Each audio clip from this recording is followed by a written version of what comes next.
नमस्कार, स्वागत है आपका मेरे चैनल राजेंद्र राजू ब्लॉग्स में।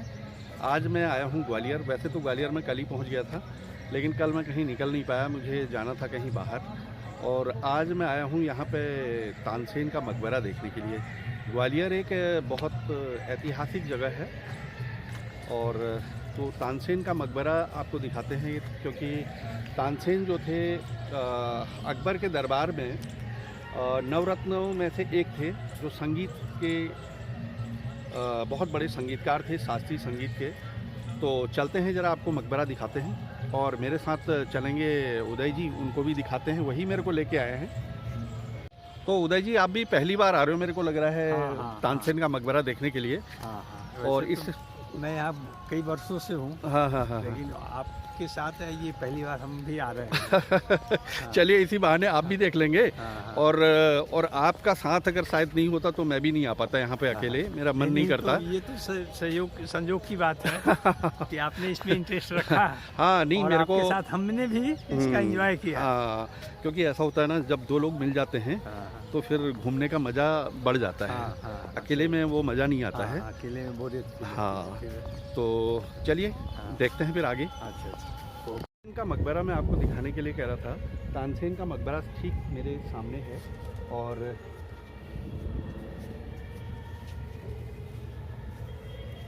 ये तानसेन का मकबरा है।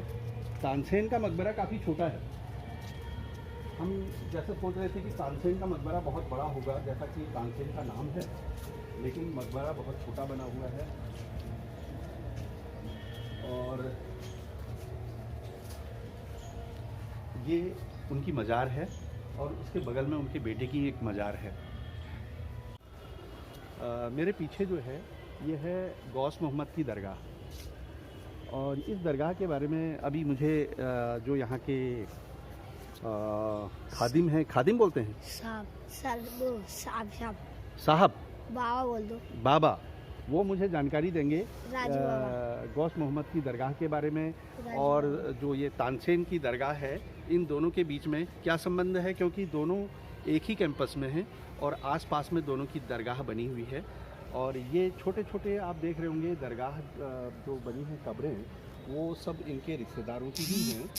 और इसके बारे में मुझे अभी वो बताएंगे, तो आपको उसकी पूरी जानकारी मैं दूंगा। मेरे साथ हैं जियाउल हसन उर्फ राजा भैया, जो मुझे यहाँ तानसेन का जो मकबरा है और गौस मोहम्मद की जो दरगाह है उसके बारे में जानकारी देंगे। तो राजा भैया, आप ज़रा मुझे बताइए इसके बारे में, क्या इन दोनों का संबंध है और ये कब ये दरगाह बनी? कि आप जो देख रहे हो, ये सामने जो मज़ार दरगाह बनी हुई है, जो मोहम्मद गौस की मज़ार है। ये मोहम्मद गौस जो थे तानसेन के गुरुजी थे।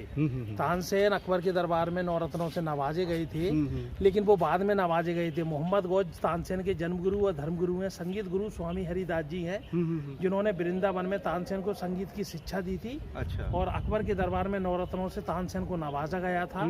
और उसके बाद उनकी आखिरी विश थी कि मुझे मेरे गुरु मोहम्मद गौस के कदमों में दफनाया जाए। तानसेन भेट गांव के पैदा हुए थे और भेट गांव से बाबा की शरण में आ गए थे। शरण में आने का कारण उनके माता पिता का देहांत हो गया था और उसके बाद उनको पालने वाला इस दुनिया में कोई नहीं था, तो बाबा की शरण में ही रहे थे।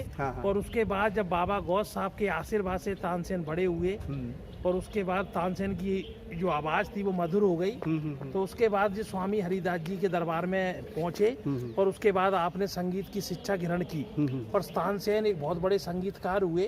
और उसके बाद उनको जब मलार गाते थे तो पानी बरस जाता था, जब दीपक राग गाते थे तो बुझे हुए दीपक जल जाया करते थे पानी के। तानसेन परिपूर्ण हो गए थे। और जब तानसेन का बेजू बाबरा से मुकाबला हुआ था तो तब भी बेजू बाबरा हार रहे थे, लेकिन तानसेन ने अपना तना तोड़ के उनको जिता दिया था। क्योंकि कारण था कि वो एक ही गुरु के शिष्य थे। अच्छा। क्योंकि बेजू बाबरा और तानसेन स्वामी हरिदास जी के ही शिष्य थे और बेजू बाबरा पावरफुल में बड़े थे और ओहदे में भी बड़े थे। इसलिए तानसेन ने अपने बड़े भाई का अपमान ना करते हुए जीत हासिल ना करते हुए हार गए थे। अच्छा। और आपने उस बजाने वाले गिटार का तना तानपुरा तोड़ दिया, वगैरह जो भी था। तानपुरा जो भी था उसको हाँ। तोड़ दिया था। ओ तो इसलिए तानसेन सम्राट कहलाते हैं और अकबर के दरबार में नवरत्नों से नवाजे गए थे। और तानसेन ने इस्लाम इसलिए कबूल किया था कि तानसेन ने मुस्लिम लड़की से मैरिज की थी। अच्छा। उसका जिक्र कुलियात गवालियरी में है हाँ, हाँ, हाँ। कि तानसेन ने जब मुस्लिम लड़की से मैरिज की थी, उसका नाम महरूम निसा है।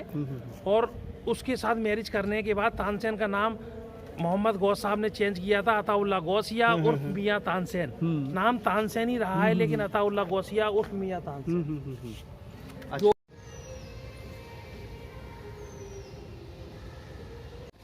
जो ये मकबरा बना हुआ है वो किस शैली में बना हुआ है? ये मोहम्मद गौस साहब का जो मकबरा एंड तानसेन का जो बना हुआ है, ये दोनों राजपूत शैली और मुगल शैली में बना हुआ है। अच्छा। राजपूत शैली वालों ने हर जाली में अपनी पेंटिंग दिखाई है और मुगल शैली वालों ने अपनी पेंटिंग सिखाई है। अच्छा। और इसमें हर जाली का अलग रूप दिया गया है और अलग अलग पेंटिंग है। हाँ, नहीं, मैंने भी देखा ना कि कोई भी जाली एक टाइप की नहीं है, सारी जालियाँ बिल्कुल अलग अलग किस्म की हैं।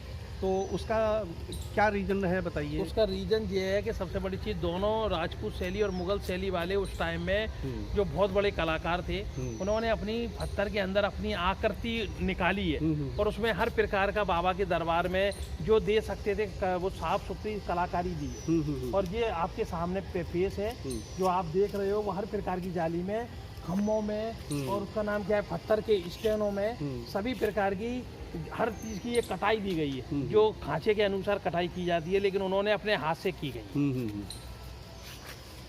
आपने आज मेरे साथ घूमा तानसेन की मज़ार और उधर आपने देखी गौस मोहम्मद की मज़ार, और राजा भैया ने हमको इसके बारे में बहुत कुछ जानकारी दी। जो ऐतिहासिक तथ्य थे उसके बारे में काफ़ी कुछ बताया। और इसी के साथ आपसे मैं विदा लेता हूं। और राजा भैया आपको अभी बहुत बहुत धन्यवाद कि आपने बहुत जानकारी दी इसके बारे में हमको।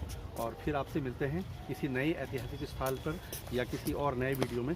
तब तक आपसे विदा लेता हूं। नमस्कार।